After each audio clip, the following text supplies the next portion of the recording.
Hello नमस्कार जय हिंद साथियों, आप सभी लोगों का एक बार फिर से स्वागत है पैरामेडिकल के यूट्यूब चैनल टोटल लर्निंग पे। तो दोस्तों, जैसा कि आप सभी लोगों का कमेंट आ रहा था और मैंने आप सभी से वादा भी किया था कि सर अब आपकी मैं रिकॉर्डेड क्लास स्टार्ट करूंगा। रिकॉर्डेड क्लास में एक बेनिफिट ये होता है मेरे दोस्त कि रिकॉर्डेड क्लास में आपको पूरा डीपली अच्छे तरीके से एक्सप्लेन कर पाता हूं, है ना।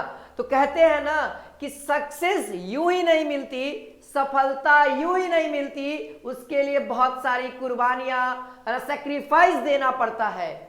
तो आप सभी लोग मेहनत कर रहे हैं, आप लोग सैक्रिफाइस कर रहे हैं, बहुत लोग मौज मस्ती में है। दोस्तों, शादियों का सीजन चल रहा है, लोग शादी में व्यस्त हैं, लोग अपना जोड़ा खोजने में व्यस्त है शादी ब्याह में। लेकिन आप लोग दोस्तों अपने पढ़ाई में दृढ़ निश्चय लेकर के तैयारी करिए, आपका ही सिलेक्शन होगा। जो पढ़ेगा वही बढ़ेगा सर, है ना। तो इसी के साथ आज हम लोग हिंदी का पहला रिकॉर्डेड क्लास आप सभी के बीच में ला रहे हैं। तो दोस्तों पहला रिकॉर्डेड है तो इसीलिए हिंदी का पहला ही चैप्टर आप सभी के बीच में है वर्णमाला।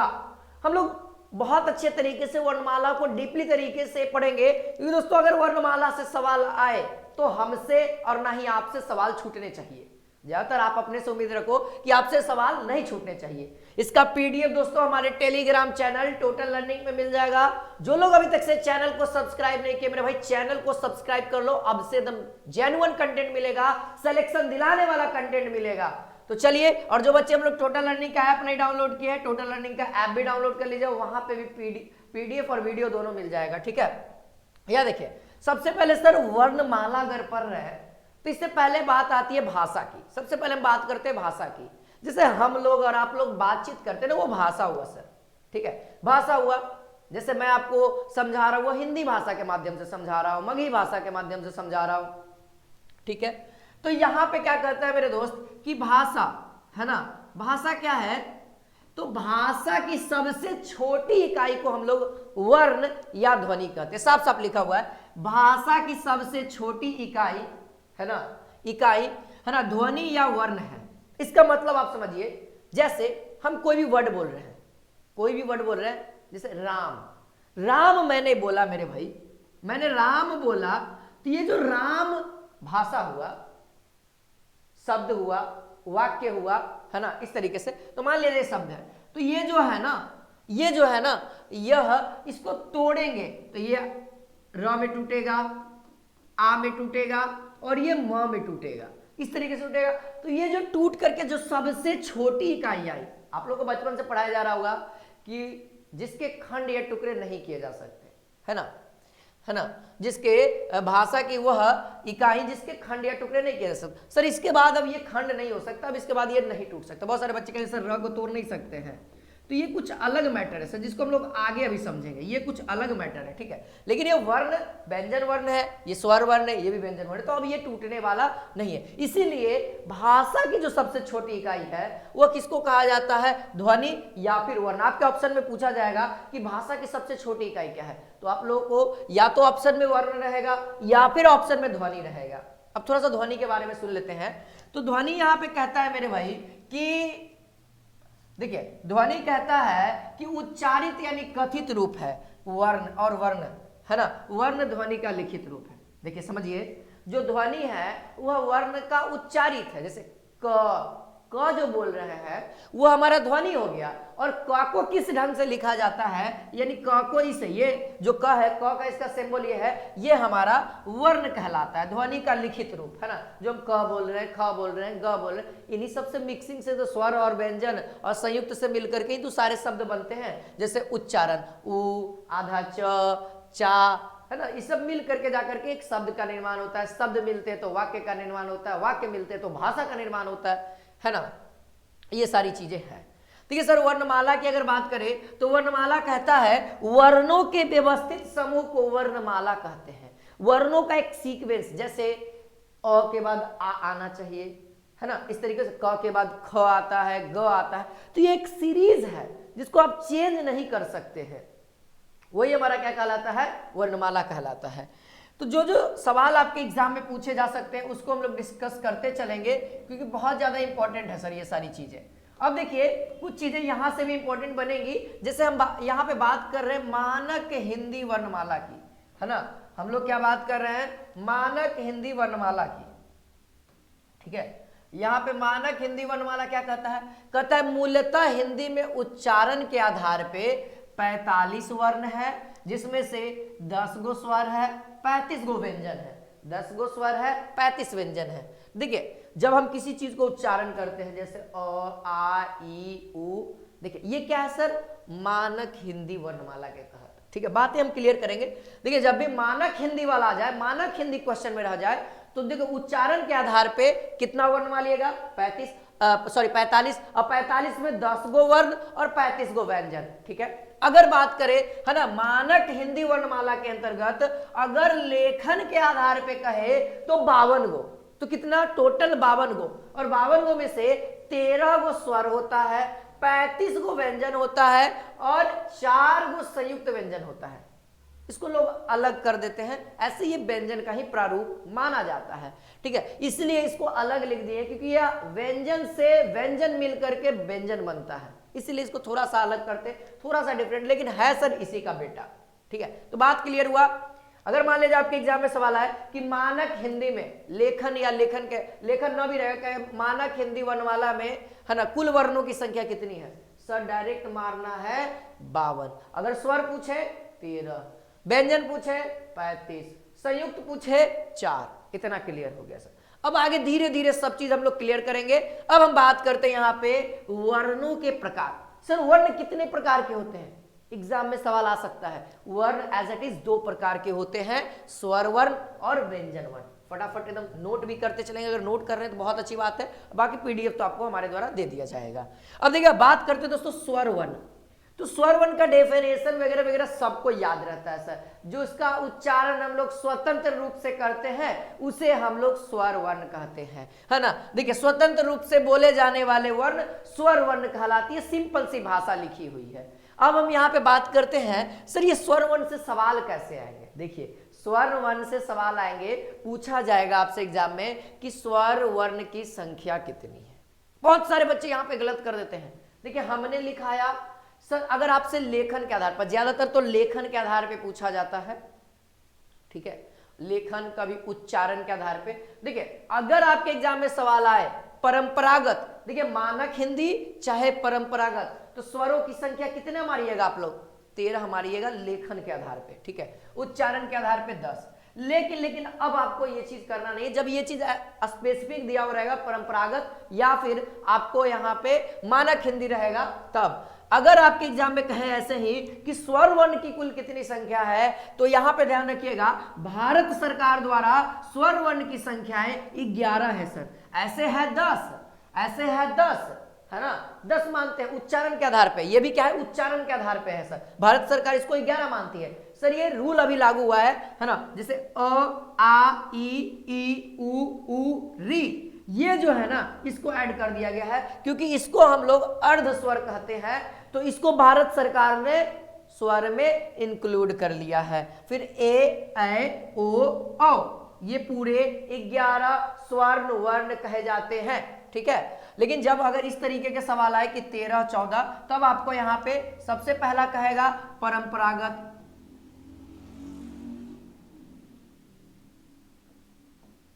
सबसे पहला कहेगा परंपरागत। अगर परंपरागत रहेगा तो स्वर वर्ण 13 हो जाएगा, या फिर मानक हिंदी में पूछेगा लेखन के आधार पे 13, अगर उच्चारण के आधार पे परंपरागत, उच्चारण के आधार पे 10।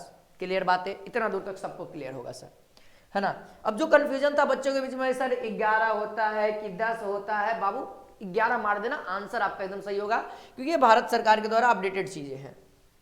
चलिए अब यहां पे हम बात करते हैं, है ना, कि स्वर वर्ण के प्रकार। सर स्वर वर्ण के कितने प्रकार होते हैं मेरे भाई, तो याद रखेंगे स्वर वर्ण के 3 प्रकार माने जाते हैं। जनरली ऐसे 2 ही है इंपॉर्टेंट, लेकिन हम इसको 3 बताएंगे। देखिए यहाँ पे ध्यान देंगे, सबसे पहला आता है सर ह्रस्व स्वर, दूसरा आता है दीर्घ स्वर, और तीसरा आता है प्लुत स्वर। प्लुत है ना, त है यहाँ पे, ट लिखा हुआ है, त करिएगा, प्लुत स्वर, ठीक है।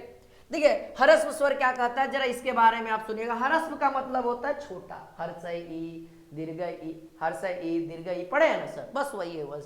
ठीक है। ह्रस्व स्वर कहता है जिसके उच्चारण में एक मात्र का यानी कम समय लगता है, जिसके उच्चारण में कम समय लगता है। कम समय कहने का मतलब एक मात्र का समय, बोले तुरंत बोला, जैसे सेकंड लग रहा सर, बोला गया, ई बोला गया, ऊ, है ना, देखिए यहाँ पे ई ऊ, री तुरंत बोला जाएगा, मतलब एक मात्र का समय लगे उसे हम लोग किस में रखेंगे, ह्रस्व स्वर में। आपसे एग्जाम में पूछा जाएगा, ह्रस्व स्वर को ही मूल स्वर कहते हैं। आपके एग्जाम में सवाल पूछा ह्रस्व स्वर की संख्याएं कितनी होती है। अगर हम लोग भारत सरकार वाले व्यंजन स्वर वर्ण की संख्या से जाएंगे तो यहाँ पे 4 हो जाएंगे, क्योंकि री इसमें इंक्लूड हो जाएगा, है ना। अगर परंपरागत से जाएंगे तो सर 3 ही होगा, क्योंकि री तो वहां पे हट जाता है। लेकिन अभी हम लोग को सीखना क्या है, री को इंक्लूड करना है मेरे भाई, यानी कि 4 है, ठीक है, जनरली याद रखिए 4 है।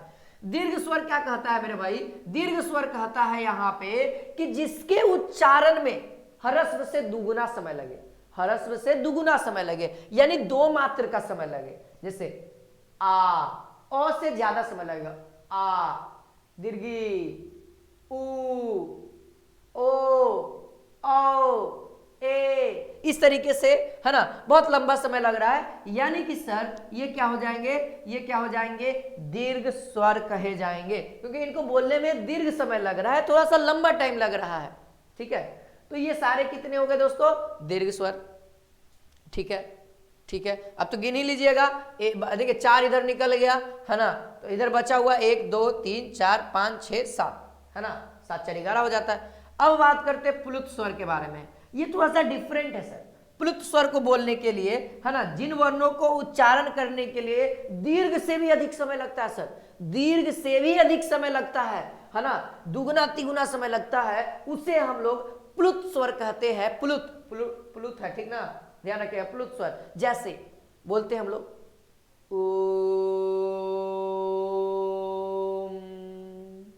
कितना धीरे धीरे बोलते हैं, एकदम आराम से,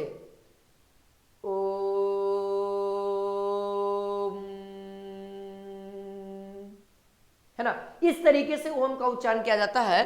तो ये ओम क्या है दोस्तों, प्लुत स्वर में चला जाता है, ठीक है, क्योंकि इसको बोलने में बहुत लंबा समय लग रहा है सर। लोग इससे भी लंबा लेते हैं भाई, लोग इससे भी लंबा लेते हैं, जैसे राम, राम, ये हमारा हो जाएगा मेरे भाई।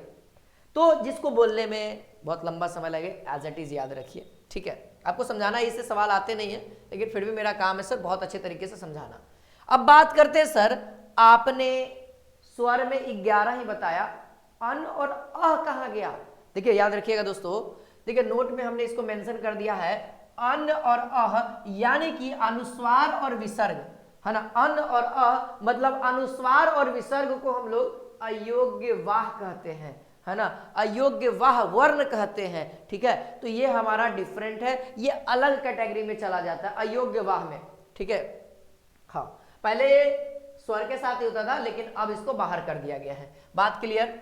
अब आते हैं सर व्यंजन में, ध्यान रखिएगा, आपसे सवाल पूछा जाएगा, अन और अ कौन से वर्ण है, ऑप्शन में रहेगा स्वर वर्ण, व्यंजन वर्ण, अयोग्य वाह वर्ण, है ना, और इनमें से कोई नहीं। तो ध्यान रहे, बहुत सारे बच्चे स्वर वर्ण मार के चले जाते हैं, गलत है भाई, हमने सिखा दिया आपको अयोग्य वाह वर्ण, तो उसी को मारना, अब गलत मत करना, क्योंकि सर आप सिलेक्शन लेने वाले हैं, आपको ही सिलेक्ट होना है। क्यों सिलेक्ट होना है, क्योंकि आप मेहनत कर रहे हो, आप उतना एफर्ट लगा रहे हो, आप उसके लायक हो, तभी आपका सिलेक्शन यहाँ पे होना चाहिए। अब हम बात करते हैं यहाँ पे बात करते हैं सर कि व्यंजन वर्ण किसे कहते हैं। सबको पता है सर, व्यंजन वर्ण को उच्चारण करने के लिए, व्यंजन वर्ण को बोलने के लिए अगर स्वर वर्ण की जरूरत पड़े, है ना, स्वर वर्ण की जरूरत पड़ती है, वैसे वर्ण जिनको बोलने के लिए हमें स्वर वर्ण की जरूरत पड़ती है, उसे हम लोग व्यंजन वर्ण कहते हैं। सिंपल सी भाषा है।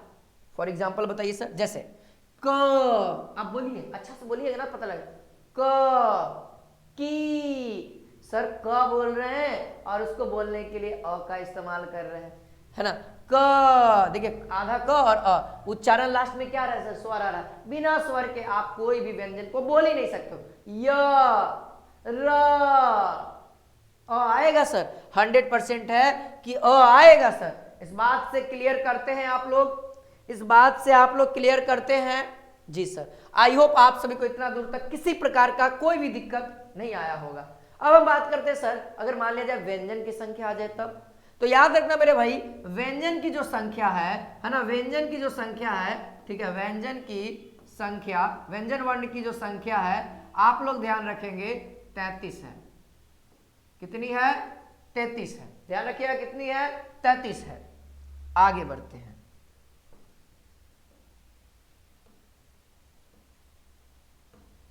है ना, यहां पे आप लोग ध्यान देंगे तो यहां पे लिखा हुआ है व्यंजन की संख्या आप लोगों को पता हो गया, ठीक है, 33 है। और बाकी लेखन और वो चीज तो आपको पता ही है, ठीक है, ध्यान रखिएगा 33 रखिएगा याद, ठीक है। देखिए, व्यंजन वर्णों के उच्चारण, सॉरी, व्यंजन वर्णों के प्रकार, व्यंजन वर्णों के प्रकार, तो इसके मेनली रूप से 3 कहे जाते हैं। हम इसमें इंक्लूड कर दिए संयुक्त व्यंजन को, ठीक है। लेकिन आपको देखिए जो आपके एग्जाम में सवाल आते हैं ना, वह इसको और इसको और इसको जोड़ देते हैं, टोटल 33 हो जाता है, ठीक है। 33 कैसे हुआ अभी हम बता देंगे, जैसे स्पर्श व्यंजन, अंतस्थ व्यंजन और उष्ण व्यंजन, उष्ण व्यंजन, ठीक है। ये 3 प्रकार के होते हैं। चौथा है हमारा संयुक्त व्यंजन, इसको हम लोग बाहर रखे थे। क्यों रखे थे? क्योंकि ये हमारा व्यंजन से व्यंजन मिलके बना था, लेकिन है तो व्यंजन का ही, तो इसीलिए इसको हम थोड़ा सा साइड रखेंगे। जब गिनने की बारी आएगी तो हम इसको इंक्लूड नहीं करेंगे, है ना, व्यंजन में नहीं इंक्लूड करेंगे, लेकिन टोटल वर्ण में इंक्लूड करेंगे, ठीक है। जैसे स्पर्श व्यंजन की अगर बात की जाए, सर स्पर्श व्यंजन क्या है, तो स्पर्श व्यंजन कवर्ग, चवर्ग, टवर्ग, पवर्ग, है ना, ये सब क्या है दोस्तों? स्पर्श व्यंजन है। कवर्ग का कहने का मतलब क से लेकर के अंगा तक, चवर्ग का मतलब च से लेकर के इया तक, यानी पूरा 5 लेटर, ठीक है।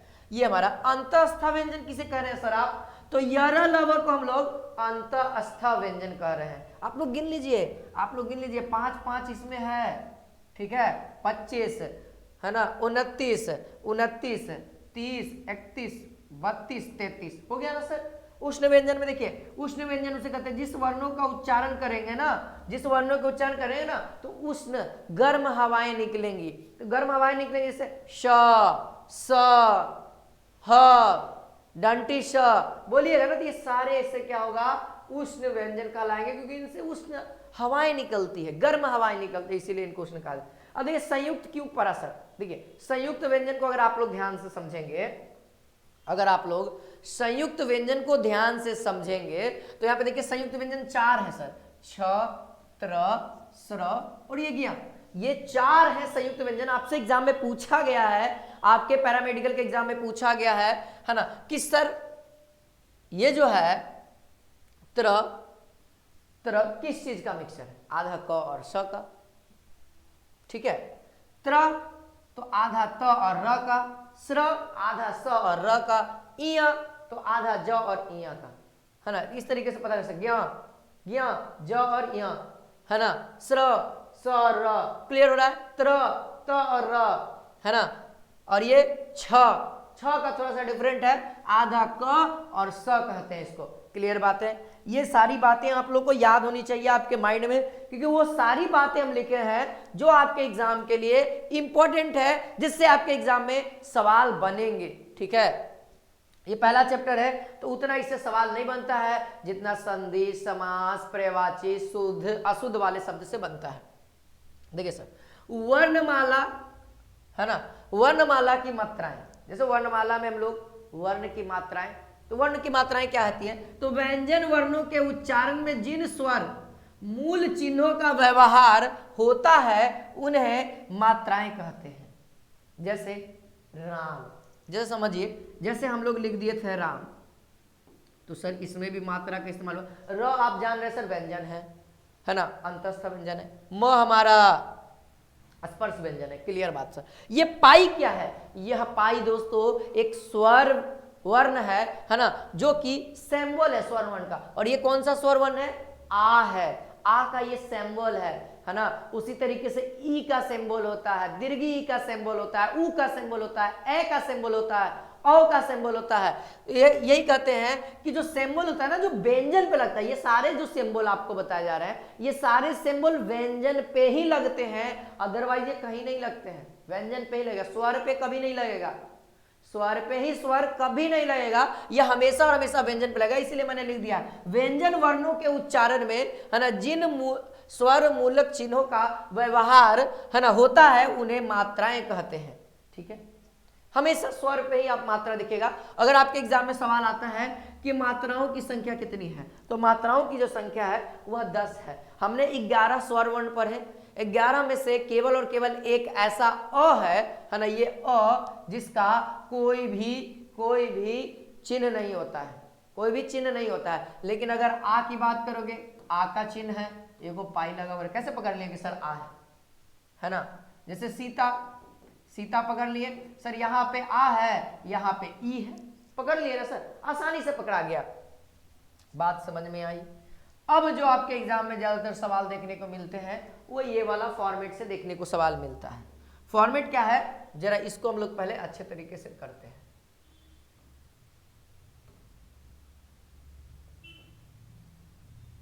है ना, फॉर्मेट यहां पे ध्यान देंगे, ये है सर स्थान, मतलब किस वर्ण को किस जगह से बोला जा रहा है, किस जगह से मतलब कहने का मतलब किस जगह पे इस वर्ण को बोलते हैं और बहुत ज्यादा प्रेशर बनता है हमारे बॉडी में, कहां पे सबसे ज्यादा प्रेशर बनता है वो चीज का है। ठीक है, वर्ण है और इधर नाम है, यानी कि उस शब्द का नाम क्या हो जाएगा, उस वर्ण का नाम क्या हो जाएगा। चलिए पहला हम बात करते हैं क वर्ग का जितना एलिमेंट है, जैसे क ख ग घ अंगा, ये सारे और साथ ही साथ अ और आ, ये सारे वर्ण को बोलिएगा तो कंठ पे भार पड़ेगा। कहां पे भार पड़ेगा, कंठ पे भार पड़ेगा। इसीलिए इसका उच्चारण स्थान अगर पूछे कि क का उच्चारण स्थान कहां है, अ का उच्चारण स्थान कहां है, या फिर आ का उच्चारण स्थान कहां है, या फिर ख का उच्चारण स्थान कहां है, या फिर ग या फिर घ या फिर अंगा, तो आपका आंसर आना चाहिए सर कंठ। और इन सभी वर्ण को क्या कहते हैं, कंठीय वर्ण। इन सभी वर्ण को हम लोग क्या कहते हैं, कंठीय वर्ण। बात क्लियर है ना, बातें क्लियर हो गई। अब हम बात करते हैं दोस्तों चवर्ग, है ना, च छ ज झ इया, यहीं पे रुक जाना है। ये पूरे को हम लोग क्या कहेंगे मेरे भाई, यह पूरा हमारा चवर्ग है ना, ये पूरा हमारा क्या है, ये पूरा हमारा चवर्ग है। इसके अलावे और भी है, इधर हमारा स्वर दिख रहा है, इधर आपको स्वर दिख रहे होंगे, ई और दीर्घी, हर्षी और दीर्घी है ना, हर्षी छोटा वाला, बड़ा वाला को दीर्घी। अब यहाँ पे कहता है ई, यहाँ पे य और स, है ना, तालव्य स, इसको हम लोग क्या कहते हैं, तालव्य स बोलते हैं। सर तालव्य स क्यों बोला जाता है ना, इसका भी रीजन है। अभी देखिए ये जितने भी वर्ण है इन सबको हम लोग तालु से बोलते हैं, कंठ के ऊपर तालु होता है ना, तालु। ठीक है, बात समझ में, तालु होता है कंठ के ऊपर, वही इसे हम लोग चवर्ग, यानी कि च का उच्चारण स्थान तालु है, छ का उच्चारण स्थान तालु है, झ का उच्चारण स्थान तालु है, य का उच्चारण स्थान तालु है, और तालव्य स को तो ऐसी तालब सा बोलते हैं क्योंकि इसका उच्चारण स्थान तालु है, और इसीलिए इन सभी वर्ण को हम लोग तालव्य वर्ण कहते हैं। बात क्लियर हुआ है ना। च कैसा वर्ण है तो बोलिएगा तालव्य वर्ण है ना, क्योंकि यह तालु से बोला जाता है। जितने भी वर्ण है ना तालु से बोले जाते हैं उसको हम लोग तालव्य वर्ण कहते हैं। ये वाला स, यह भी है ना, अच्छा वर्ग भी पूरा, ई और दीर्घी, ये सारे क्या है, तालु से बोले जाते हैं। अगर मूर्धा से बात करेंगे, मूर्धा हमारा ऊपर वाला होता है, उस पर ज्यादा प्रेशर पड़ता है। अब बोल के देखिए ना सर, देखिए यहाँ से लेकर के ये हमारा अड़ा तक, इसको न बोलते हैं ट्वर्गी न, हम लोग बचपन से सीखते आ रहे हैं अड़ा, ठीक है। तो ट ठ ड ढ अड़ा, यहाँ पे इसको हम लोग क्या कहेंगे, टवर्ग कहेंगे, इसको हम लोग क्या कहेंगे, टवर कहेंगे इतना दूर तक। और इधर हमारा क्या है, इधर हमारा स्वर है, एक स्वर री है ना, और इधर क्या है, इधर हमारा उष्ण व्यंजन है। ये तालव्य स तो नहीं होगा सर, ठीक है, ये तालब सा नहीं होगा, ठीक है, इसको आप लोग सुधार लीजिएगा।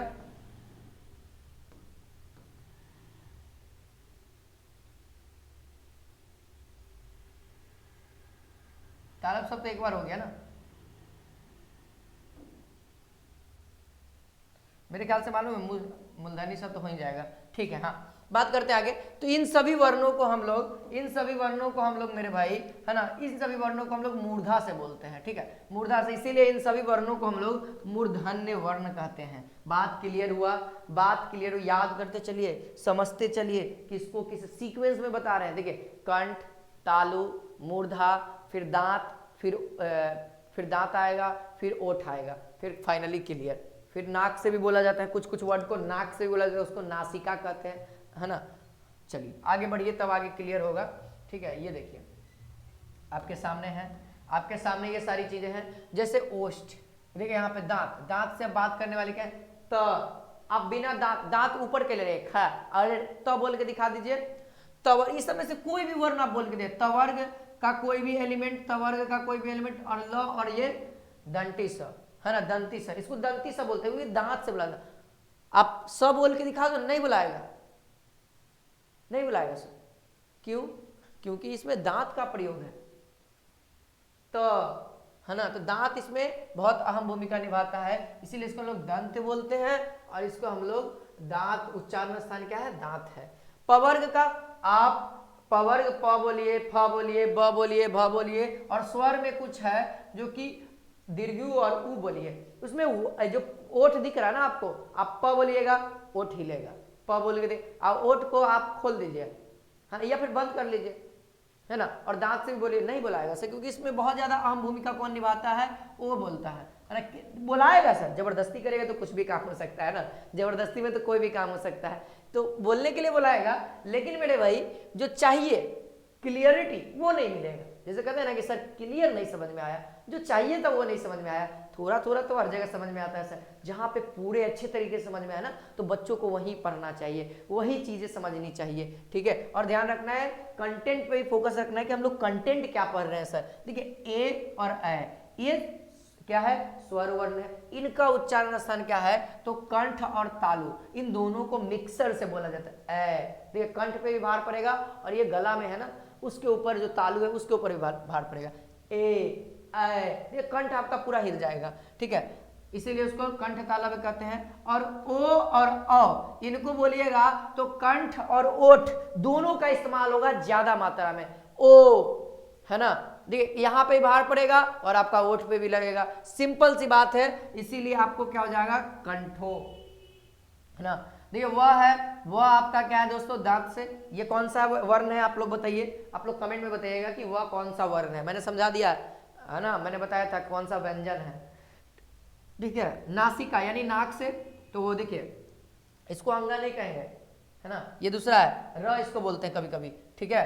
य, है ना, न, त्वर्गी न, और ये म, इन सभी को हम लोग नाक से भी बोलते हैं। अब बोलिए म, देखिए नाक पे म, नाक पे भार पर, न, देखिए अर बोलते हैं तो सर तालु पे, लेकिन न बोलेंगे नाक पे, ठीक है। इया, नाक पे भार पड़ेगा, आप बोल के देख लो, र नहीं, इसको अंगा बोलते हैं ना, अंग, है ना, तो न पे भार पड़ता है। ये भी क्या है दोस्तों, नासिका है ना, इसीलिए इसको हम लोग नासिक के वर्ण कहते हैं। आई होप आप सभी को बेहतरीन ढंग से समझ में आया होगा, जिसमें मैंने पूरी अच्छे तरीके से कोशिश की आप लोगों को क्लियरली समझाने की।